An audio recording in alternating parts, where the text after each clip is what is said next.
வந்திருக்கும் பொதுமக்களுக்கும் அனைவருக்கும் இனிய காலை வணக்கங்கள். என் பேர் ராஜ்குமாருங்க. சோமியம்பாளையம் ஊராட்சியில் பிறந்ததுலேருந்து வந்து இன்னைக்கு 53வது வருஷமாக குடியிருந்துட்டு இருக்கிறவங்க. சோமியம்பாளையம் ஊராட்சி நம்ம சுதந்திர காலத்திலிருந்து சோமியம்பாளையம் ஊராட்சியாகவே தொடர்ந்துகிட்டு இருக்குது. கடந்த ஒரு 5 வருஷ காலத்தில் தான் ஓரளவுக்கு வளர்ச்சி நோக்கி நகர்ந்துகிட்டு இருக்குது. சோமியம்பாளையம் ஊராட்சியை சமீபத்தில் நம்ம தமிழ்நாடு அரசாங்கம் மாண்புமிகு சட்டப்பேரவையில் மாநகராட்சியுடன் இணைக்கப்படுறதா ஒரு அறிக்கையிட்டு இருக்கிறாங்க. இந்த சோமியம்பாளையம் ஊராட்சிங்கிறது ஊராட்சியாகவே தொடர வேணுங்கிறது. சோமியம்பாளையம் ஊருக்குள்ளே 5 ஹேம்லெட்ஸாக இருந்தது சோமியம்பாளையம் ஊராட்சி. கஸ்தூர்நாயக்கம்பாளையம், காலப்பநாயக்கம்பாளையம், சோமியம்பாளையம், சுல்தானிபுரம், குப்பநாயக்கம்பாளையம். இது இல்லாமல் இன்றைக்கி சுற்றி முழுவதுமாக நகர்ப்புறங்கள் ஓரளவுக்கு விரிவடைஞ்சு வளர்ந்துக்கிட்டு இருக்குது. ஓரளவு தொழில் வளர்ச்சியும் இன்றைக்கு வரைக்கும் 60% விவசாயமும் நடந்துக்கிட்டு இருக்குது. இதில் பெரிய மக்களுடைய வாழ்வாதாரங்கிறது ஊரக வேலை உறுதி திட்டத்தின் மூலமாக 100 நாள் வேலை வாய்ப்பு திட்டம்ங்கிறதும் சிறப்பாக செயல்பட்டு இருக்குது. மற்ற வனத்துறை மற்ற அரசு துறைகளோடு சேர்ந்து சிறப்பான ஊராட்சி இன்றைக்கு வரைக்கும் செயல்பட்டுக்கிட்டு இருக்குது.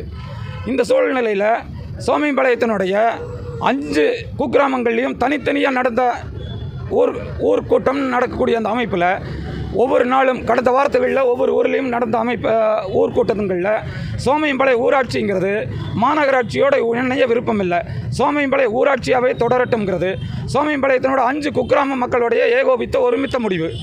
எல்லாருமே இந்த விஷயத்தில் கட்சி மதம் இனம் பேதங்கிற எந்த பேதம் இல்லாமல் அனைவருடைய முடிவும் சோமியம்பாளையம் ஊராட்சிங்கிறது ஊராட்சியாகவே தொடரணுங்கிறது மக்களோட முடிவு.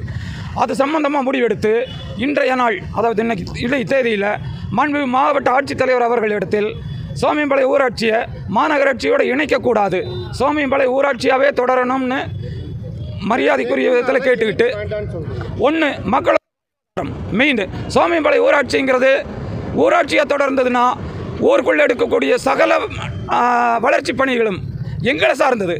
நாங்களே முடிவெடுத்து ஊருக்குள்ள கிராம நிர்வாகங்களே முடிவு பண்ணி எங்களுக்கு தேவையான அடிப்படை வசதிகளை நாங்கள் கேட்டு பெற முடியும், பண்ண முடியும், செய்ய முடியும். இன்றைக்கு வரைக்கும் இது நடைமுறையாக இருக்குது. மாநகராட்சி ஆயிடுதுன்னா அதுக்கான வாய்ப்புங்கிறது இல்லாமல் போயிடும்.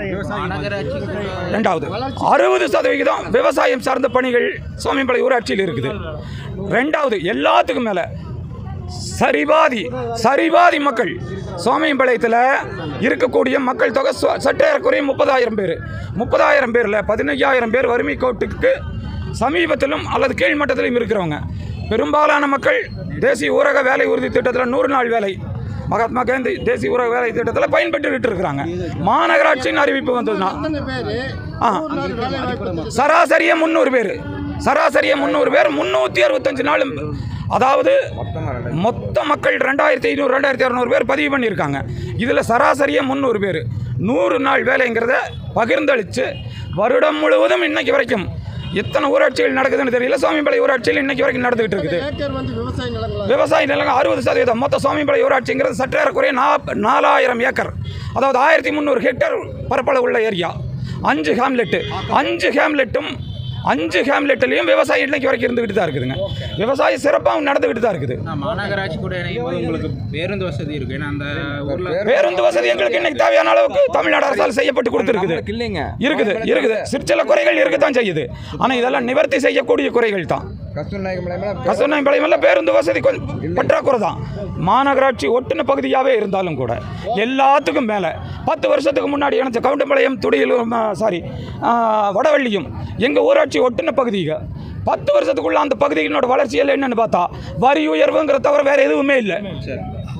வரி உயர்வு ஒன்றை தவிர அந்த பகுதியில் வளர்ச்சி பணிகளோ அந்த பகுதியினோட மக்கள் பிரதிநிதிகளை சந்திச்சு ஏதாவது ஒரு கோரிக்கைகளை செய்யலாம்னு நினச்சாலோ எதுவுமே முடியல.